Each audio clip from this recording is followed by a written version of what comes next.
there is no candidate whatsoever that had or represented a political party in the election. Neither NRM nor NUP can come out and say that we had a candidate, because the Electoral Commission at Makerere University does not entertain partisan politics. There is no single individual that had a symbol of a party on their official poster. So that means I did not stand as an independent candidate, I stood as a candidate. Kijja kuba kya buswavu nnyo bwe nvaayo ne nzira mu kitange. So nsaba bannayuganda ne bannamawulire bakkirize neme kubaako kye njogera ku bikwatagana ne kitange, kubanga obwo buyinza sinza buyina. Eri bannayuganda nyongera obbakuutira mumanye nti mulina okukkiriziganya naabo bwe mutalina ndowooza yeemu, kubanga mwenna mubeera mu environment yeemu. So nze ndowooza nabadde nkola buvunaanyizibwa bwange, era ne bwe mulaba munnonze ewalala nga Mukama akkiriza, nja kufuba okulaba nga nsoosowaza obuvunaanyizibwa bwange okusinga endowooza zange ng'omuntu. Bino ebyabaddewo nze ndowooza tebina wabi webindeka, kubanga nabadde nkola buvunaanyizibwa bwange, era ndowooza wekindeka nti abayizi essaawa eno bamativu n'enkola yange ey'emirimu, kubanga nabakiikiridde era nga kyekyo kye basinga okwetaaga. Sijjangako nga independent nesimbawo ng'abayizi abalala bonna bonna twali tufaanaganya ku ballot paper, era nesimbawo olwaba abayizi abansaba nzije mbakiikire, kubanga balaba obusobozi munze ng'omuntu, kiba kya bulyaza amaanya, kubanga bansaba nzije nesimbewo ne bannonda wakati w'okunyigirizibwa kwonna okwaliwo, ne bannonda nfuuke omukulembeze waabwe. So nze nno nali nzira mu ddoboozi ly'abayizi abo ab'e Makerere, abayizi bansaba. So tutule tubagamba bannaaye bakama bange abayizi, eno y'embeera eriwo, era bammemba ba ttiimu yange bakola omulimu gw'amaanyi mu contributing eri akalulu kano. Nina ne kojja wange ne sister wange abamu ne bammemba ba famire yange abaavaayo okulaba nga bavujjirira campaign zange.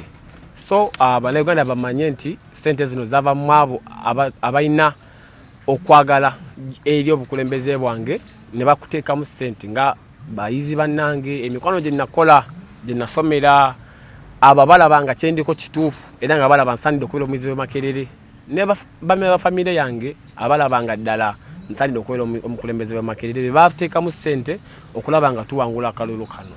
Ku Lwokubiri nga 8 omwezi guno gwennyini twatongooza sabbiiti y'ebyokunoonyereza n'obuyiiya ku ssettendekero wa Makerere, era ng'enteekateeka eno ewa abayizi wamu n'abakozi mu ssettendekero ono omukisa okwolesa obuyiiya bwabwe awamu n'ebyo bye bakoze, wamu n'okuwa embalirira ku nsimbi gavumenti ya Uganda zeeteeka mu nteekateeka eno.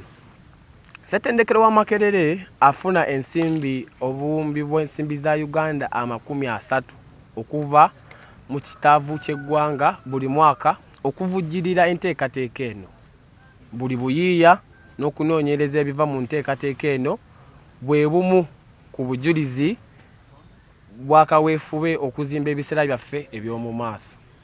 Abayizi ba ssettendekero ono bakola ekitundu kinene nnyo mu buyiiya buno, era nga ku lw'ensonga eyo ntwala omukisa guno okuvumirira era okwolesa obutali bumativu era abateesiteesi b'omukolo guno okutuma omukisa okwogera ku mukolo guno.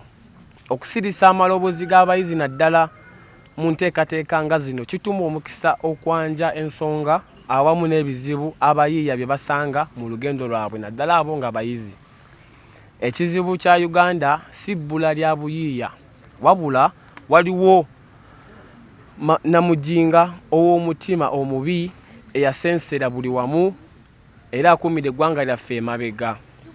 Era namujinga ono asaasaanidde okuviira ddala mu gavumenti eya wakati okutuukira ddala mu matendekero ag'enjawulo nga Makerere mw'omutwalidde.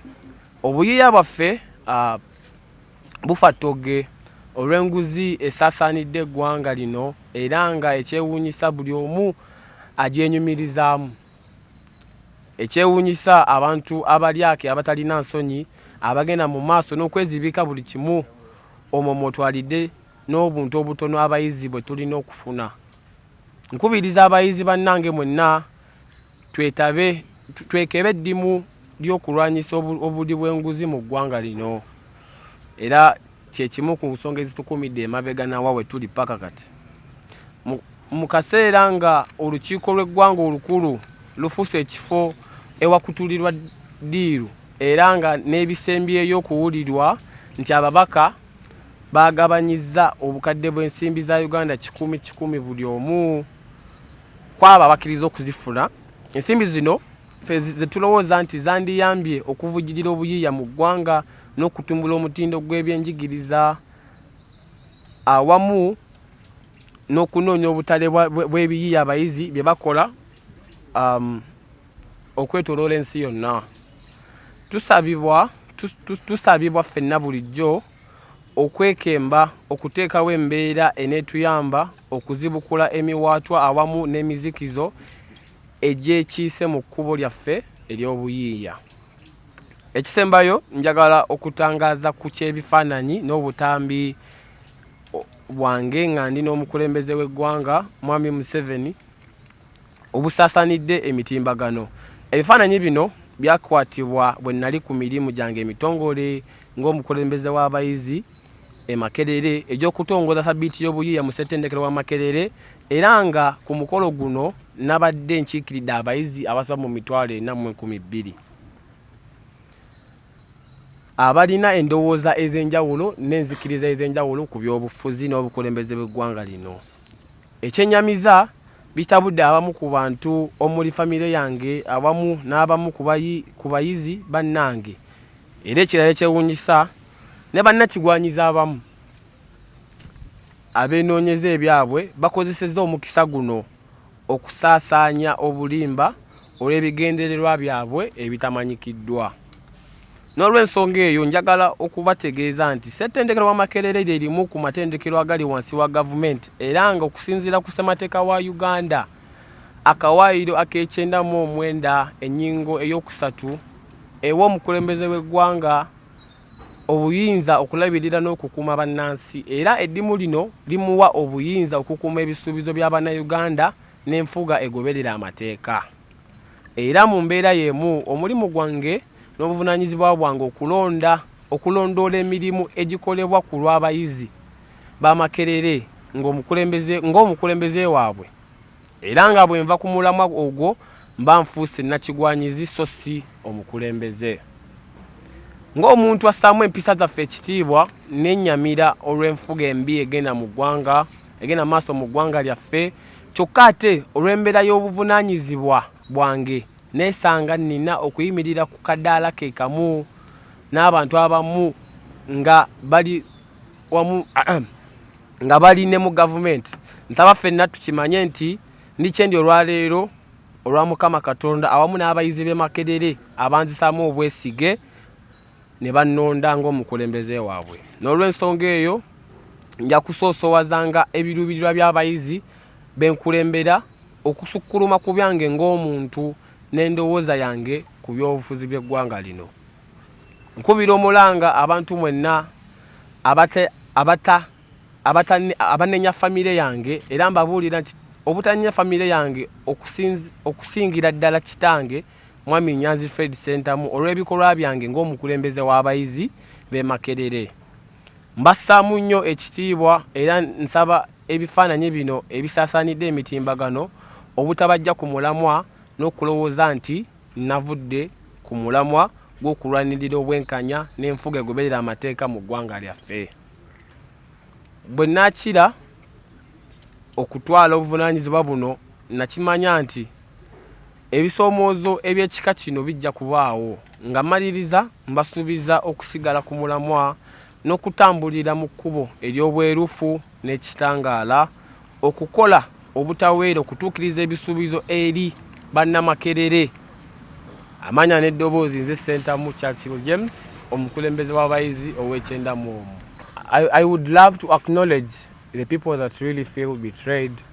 They are right in their own jurisdiction and what they feel, but they should equally know that I was only fulfilling my duty as the official guild president. There are those that feel like I did them justice because not everyone thinks like the other. Ugandans must embrace tolerance for diversity. I was only fulfilling my official duty as guild president, and that picture didn't have only me, it had all student leaders of the university. So Ugandans must know that I am only serving the people that voted me into power, and in case it ever happened that I got elected elsewhere, I would equally do the same. I would frontline my responsibilities over any other personal belief. Okay, about my membership with the NUP, I don't remember leaving. Like I've told you, in an event where in a society political parties are not recognized, then the laws that govern these political parties cease to operate, to be functional. I am well cognizant of the statements going around and the sentiments, but Ugandans must know that there is in no way that I went against these laws, because the university does not embrace political parties, unfortunately. It is quite unfortunate that I'm being compared with people that went in the national election where political parties are recognized. That is not the case with Makerere University. And I beg to tell the general public that I have not left. Yes, in regards to who facilitated my campaign, like I told people very many times that I ran my campaign on the love that came from the general public at Makerere, that students contributed to my campaign. I have an uncle called Amos Katumba who lives in America who equally contributed.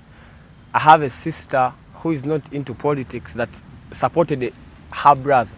So in regards to who facilitated my campaign, the students and a few family members. Well, after whatever circulated, I think I'm embracing leadership.